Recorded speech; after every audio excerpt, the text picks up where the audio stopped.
कोई रीति रिवाज नहीं मानती हूँ, मैं बिल्कुल साधारण जीवन जीती हूँ। बिल्कुल मेरे को इन सब चीज़ों से बिल्कुल भी कोई मतलब ही नहीं है। इन चीज़ों में मैं अपना पैसा और किसी भी तरीके का वेस्ट ना करके मैं सोचती हूँ कि मैं उद्यमिता में लगाऊँ। मैं शिक्षित मतलब अगर मैं कहीं योगदान कर सकती हूँ तो मैं उसमें करूँगी, इस चीज़ में तो मैं कतई नहीं करूँगी। अच्छा,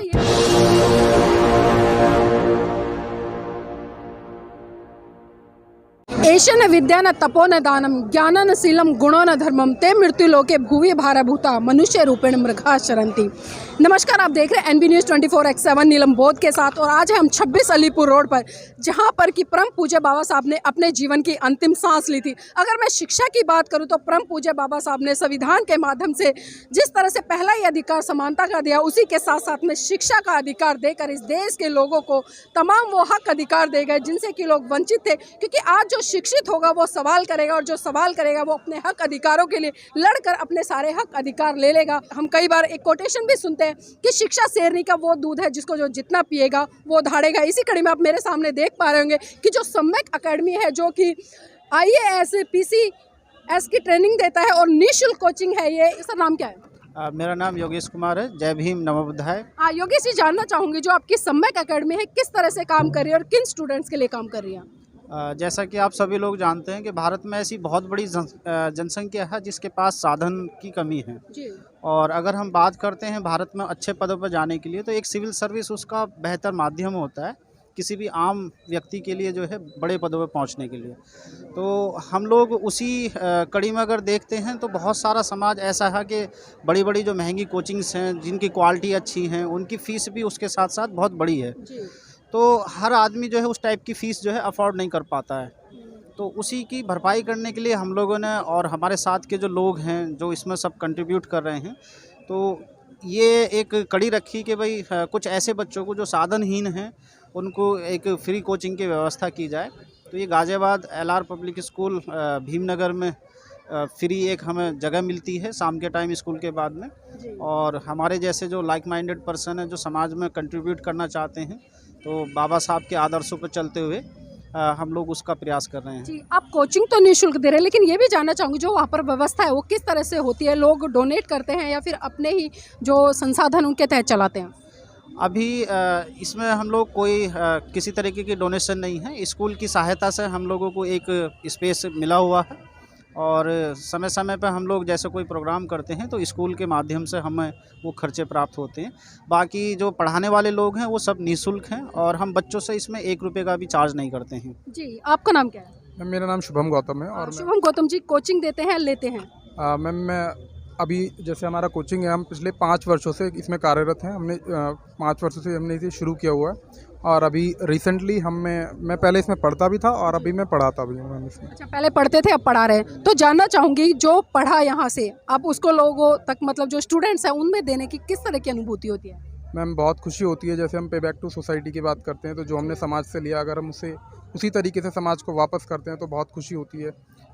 तो लमसम में कितनी स्ट्रेंथ है और जो ये एक मोटिवेशन आप लोगों के अंदर आया है कि कुछ समाज के स्टूडेंट्स के लिए करें? तो 2 सवाल मेरे यहाँ पर है, क्या खाली बहुजन समाज के बच्चे आते हैं, सर समाज के आते हैं, और ये मोटिवेशन कैसे है? मैम सबसे पहले मैं बताना चाहूँगा कि जो जितने भी स्टूडेंट हैं, ऐसा कुछ नहीं है कि कोई एक हम पर्टिकुलर कम्युनिटी को टारगेट करते हैं। उसमें कोई भी स्टूडेंट आ सकते हैं, किसी भी समाज के हों, और जो भी डिप्राइव्ड हैं, जो सोशली इकोनॉमिकली डिप्राइव्ड हैं, वो सब आ सकते हैं इसमें। और मैम बाकी जैसे मैंने आपको बताया पे बैक टू सोसाइटी है, हमें खुशी होती है कि हम समाज के लिए करें तो हमें इंटरनल बहुत खुशी होती है इस तरीके से। आपका नाम क्या है? पीयूष। स्टूडेंट है या कोच? अच्छा, स्टूडेंट्स है। तो मुझे ये बताइए कि जो बेसिक जो महंगे इंस्टीट्यूट होते हैं वहाँ पर कोचिंग मिलती है और यहाँ पर कोचिंग मिलती है, दोनों में कितना बड़ा फ़र्क है? मुझे लगता है जैसे वहाँ पे बड़ी कोचिंग है और यहाँ पे छोटी कोचिंग है। यहाँ पे मतलब आसान सा लगता है पूछने में भी। वहाँ पे सब बच्चों को पढ़ाया जाता है एक से। यहाँ पे सब बच्चों को जैसे कुछ पूछना होता है यहाँ पे तो सब बच्चे जवाब दे सकते हैं इसमें। मतलब कंफर्टेबल फील करते हैं हम यहाँ पे, और अच्छे से पढ़ सकते हैं इसमें। तो अभी तक क्या कुछ सीखा है, थोड़ा हमारे दर्शकों को बताएं। अभी तक बहुत सारी चीज़ें पढ़ ली हमने। जैसे हिस्ट्री के बारे में पढ़ा है हमने, एंशिएंट हिस्ट्री के बारे में, कि कैसे शुरुआत हुई थी इंडिया में, लोगों ने रूल करा था कई सारे, उन्होंने विदेशों ने।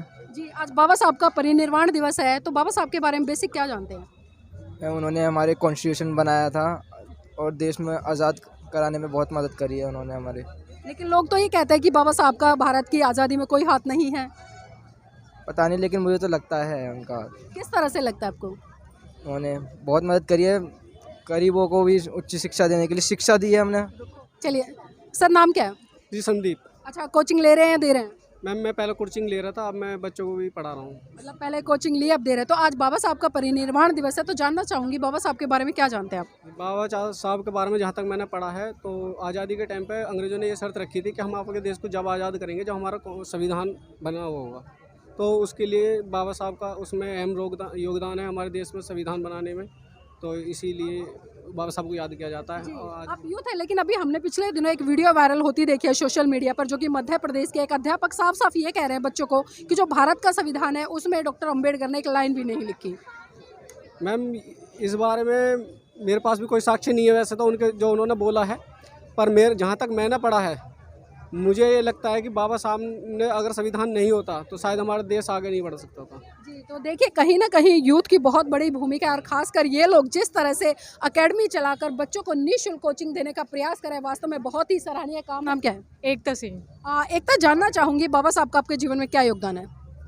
वो बीइंग अ मैरिड वुमेन, वो हर तरीके से, मतलब मुझे लगता है कि पारिवारिक सोच में भी और आप रोज़मर्रा की चीज़ों में भी करते हैं ना, तो आपको मतलब कैसे उन सारी चीज़ों में आप अमल कर पाते हैं। क्योंकि मैं ऐसी नहीं हूँ कि मतलब मेरे को चीज़ें मतलब करके दिखाना, मतलब बाबा साहब की सोच और किस तरीके से उन्होंने मतलब संवैधानिक सोच जो है उस चीज़ों पे मैं कैसे अमल करती हूँ वो मेरे रोज़मर्रा की चीज़ में बहुत काम आती है।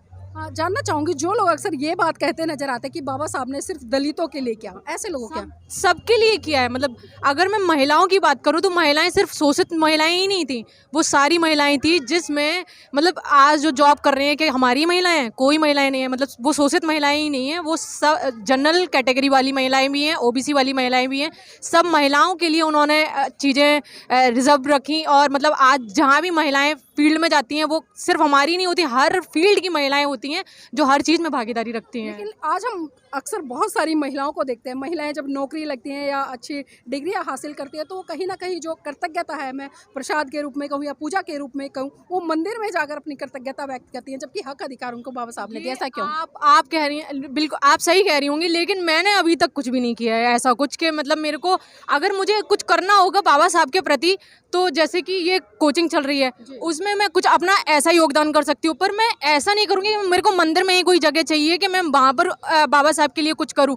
वो मेरे ख्याल से वो एक सही साधन नहीं है कि मेरे को वो चीज़ें मैं खटखटाऊँ। मेरे लिए साधन है कि हमारे जितने भी लोग हैं वो किस तरीके से आगे बढ़ सकते हैं, चाहे बिजनेस रूप से हो, उद्यमिता के रूप में होंगे, या अपने जो भी चीज़ में हम उनकी किस तरीके से हेल्प कर सकते हैं, पे बैक टू सोसाइटी कर सकते हैं, वो मैं करना चाहूँगी। मैं ये चीज़ तो नहीं करूँगी बिल्कुल भी। और मैं भी एक शादीशुदा एक लड़की हूँ और मैं ऐसे ही रहती हूँ, और मेरे को जहाँ तक भी किसी की हेल्प लगती है तो मैं वो चीज़ें करना, जो चीज़ मेरे को ही वो चीज़ ख़राब लग रही है तो वो उसमें मैं पार्टिसिपेट नहीं करूँगी। आप बाबा साहब को मानती हैं या जानती हैं? मैं आपको फिर कह रही हूँ कि मैं उनको मानती भी हूँ और मैं उनको अच्छी तरह से जानती भी हूँ। मतलब मैं सिर्फ लर्नर हूँ। बुद्धिज्म को फॉलो करते हैं, हिंदू धर्म को? हिंदू धर्म को, मेरी शादी बिल्कुल हिंदू धर्म रीति रिवाज से, मैं आज एक भी कोई रीति रिवाज नहीं मानती हूँ। मैं बिल्कुल साधारण जीवन जीती हूँ, बिल्कुल मेरे को इन सब चीज़ों से बिल्कुल भी कोई मतलब ही नहीं है। इन चीज़ों में मैं अपना पैसा और किसी भी तरीके का वेस्ट ना करके मैं सोचती हूँ कि मैं उद्यमिता में लगाऊँ, मैं शिक्षित मतलब अगर मैं कहीं योगदान कर सकती हूँ तो मैं उसमें करूँगी, इस चीज़ में तो मैं कतई नहीं करूँगी। अच्छा, ये भी जानना चाहूँगी जिस तरह से आप बात कर रहे हैं, ये पारिवारिक परिवेश है बचपन से लेके शादी तक का, या फिर जो दूसरी संस्कृति? बिल्कुल सच कह रहे हैं, क्योंकि मैं अपने घर में जो वातावरण देखा था, ये जो आज मैं मोल्ड अप हो पा रही हूँ ना, वो इसका कारण भी यही है कि मैं अपने परिवार में कभी भी पूजा और ये सारी चीज़ें मैंने देखी नहीं। उसके बाद मैं पारिवारिक, जब मैं शादी होकर आई तो उसमें हस्बैंड का बहुत बड़ा सपोर्ट रहा है, और हस्बैंड के साथ साथ परिवार का भी बहुत बड़ा सपोर्ट। ससुराल में जो फैमिली है वो बुद्धिज्म को फॉलो करते हैं, हिंदुज्म? बिल्कुल करती है, क्योंकि मैंने अपने यहाँ ससुराल वाली फैमिली में भी बिल्कुल भी किसी को देखा ही नहीं कि वो इन सब आचरणों में है भी, बिल्कुल नहीं है। जैसे मैं रहती हूँ उन्होंने मुझे एक्सेप्ट किया है, मैं कुछ नहीं करती हूँ तो उन्होंने वैसे भी एक्सेप्ट किया, मैं जैसे रहती हूँ बिल्कुल वैसे ही। अक्सर हम 2 घंटियों की बात करते हैं, 1 घंटी वो होती है जो स्कूल में बजती है और 1 घंटी वो होती है जो मंदिर में बजती है, दोनों में क्या फ़र्क है? देखो, स्कूल की घंटी जो है वो हमें शिक्षा की ओर लेके जा रही है, वो हमें सिखा रही है कि है ना हम कैसे बातों का, बाबा साहब ने यही तो कहा है, जब शिक्षा जब शिक्षा में हम आएंगे तभी हम बात करना सीख जाएंगे और तर्क भी करेंगे। दूसरे इंसान हमसे आगे क्यों हैं? क्योंकि उन्हें पता है, उन्हें वो चीज़ पढ़ रहे हैं। अब और जो घंटी मंदिर वाली है उससे हमें कोई मतलब, वो तो हमें गड्ढे में लेके जा रही है, उसमें तो हमें जाना ही नहीं चाहिए हमें। और वो हमारे टॉपिक ही नहीं होना चाहिए, मुझे ऐसा लगता है। बिल्कुल भी बातों का टॉपिक नहीं होना चाहिए। मैं अपने मतलब दिनचर्या में भी नहीं ऐसी चीज़ें लेके आती हूँ। मुझे लगता है शिक्षा सबसे ज़्यादा महत्वपूर्ण है।